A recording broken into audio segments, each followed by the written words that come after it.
Alright guys, so today I'm going to be going over the HK416 and some of the best possible builds for it. The HK was included in the last big update 11.0 December 25th, and so far it's probably my favorite gun in the game. In my opinion, it's probably the best gun in the game. It's fairly expensive to build, but I really enjoy running it. So yeah, hope you guys enjoy the video. Have a great day. Okay guys, welcome back to the series, and today I'll be showing you how to build the best possible HK416 in the game currently. So all three of these guns are using the exact same parts in the build, and they are all within the realm of the best HK, but the only difference is the barrel. So we're going from 14.5 on the first edition here, which I'll be showing you how to actually build the gun and what you need. But each gun has the same attachments. This one is just the 16.5, and then we move on to finally the 20 barrel. So the only thing, this weapon has a couple weapon-specific things, I suppose. Like this gas block is the only gas block available for the HK416 currently. So when you are buying your HK, if you're tearing it all apart, just make sure you don't discard this, because it'll basically cost you a whole another $1,000 just to get a goddamn gas block. Another thing here is we're not using the Colt buffer tubes anymore. This isn't the HK Enhanced Tube buffer tube, and it is also the only mount that will work on this gun. You cannot use the A2 or the Colt or anything like that. Finally, we have the quad rails. So this one here is for your 16.5 and down barrels, and then once you get to the 20 barrel, you're going to need to get the extended quad rail, which is just a little bit better than the normal one and fits on the longer gun, obviously. So let's get right into it. We can throw the gas block right onto barrel, the barrel onto the mount itself there. And then we've got the Raptor charge here, which gives us 3 ergonomics instead of the default pin gives us, I think, 1. So we'll go on ahead and throw that in there, the enhanced tube, and then the most off with the rubber. It's very important that we get the rubber in there for the best possible ergonomics and recoil control. I personally love the PK sight, especially I run a lot of labs, so that's why I throw that on there.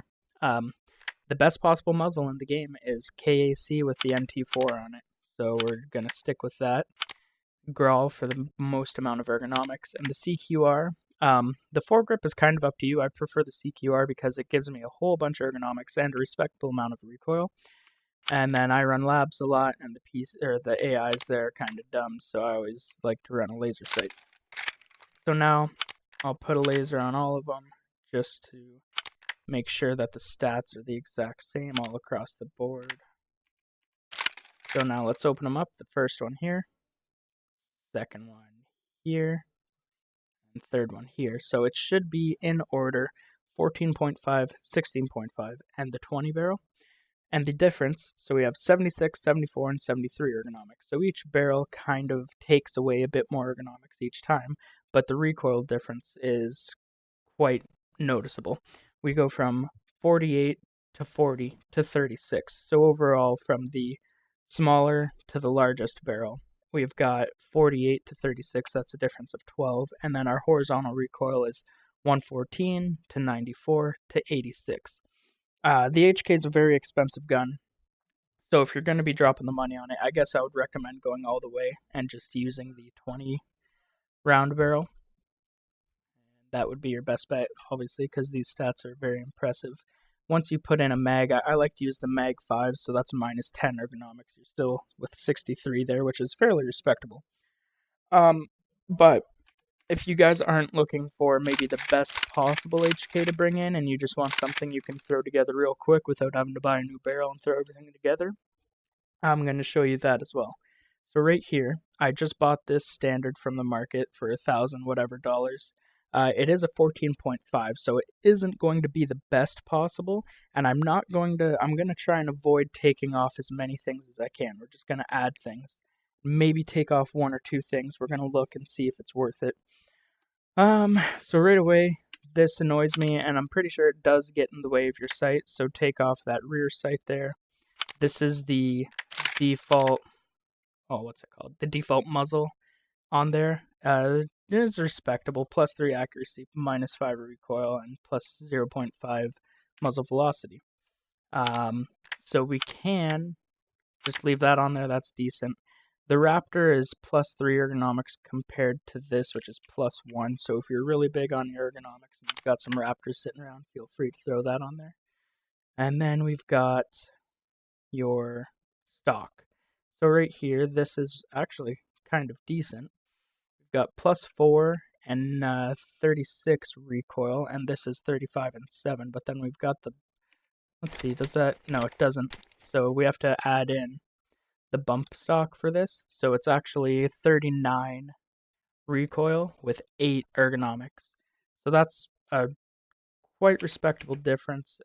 If you've got a decent amount of money sitting around, I would probably stick to the most stock with bumper, the rubber bumper. And then here, I just threw on the PK06 real quick. And now it's down to the foregrip, basically.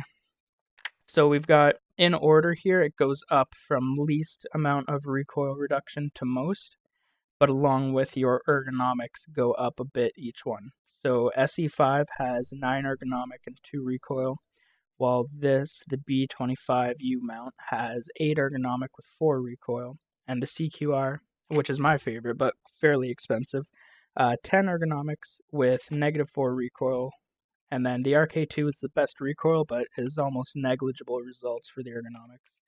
So as usual, I'm going to throw on my CQR on there, and we can see that's actually a fairly decent number for ergonomics, but this does 6 and the Grell does 15. For me, that's worth it. I have quite a bit of money laying around though, so it might not be for you guys. So for me, this would be probably, if you're just trying to get in and out of raids real quick, you want something you can build real fast for. I mean, this is still kind of expensive, I'll be honest, because the CQR is about 200 euros, and the Grell isn't too cheap, but it is a fair amount cheaper than tearing apart the whole gun, getting the 20-inch barrel on there, as well as the lasers and everything. So yeah, the HK is probably the best gun in the game as it stands right now.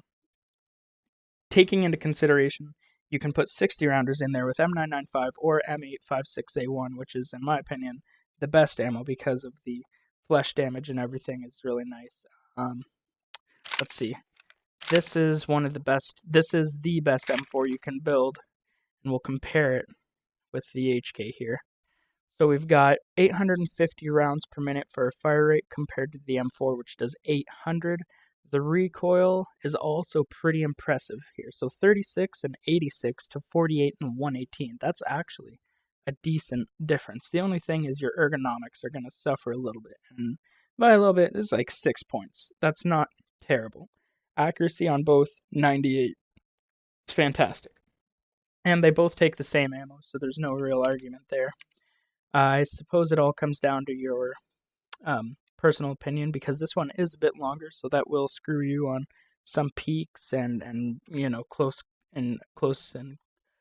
quarter encounters.